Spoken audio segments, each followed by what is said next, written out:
পুরাণ অনুযায়ী এখানেই দেবী গঙ্গা ভগবান শিবের জটা থেকে মুক্তি পেয়ে পৃথিবীতে নেমেছিলেন।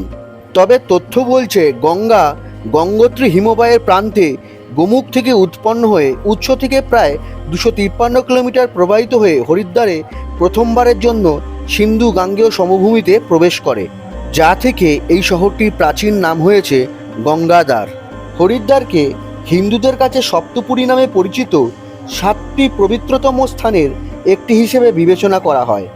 হিন্দু ধর্মীয় মানুষদের কাছে হর কি পৌরি একটি পবিত্র ঘাট হিসেবে বিবেচিত হয় এবং এখানকার গঙ্গারতি দেখার জন্য প্রতিদিন সন্ধ্যায় বহু মানুষের সমাগম হয়।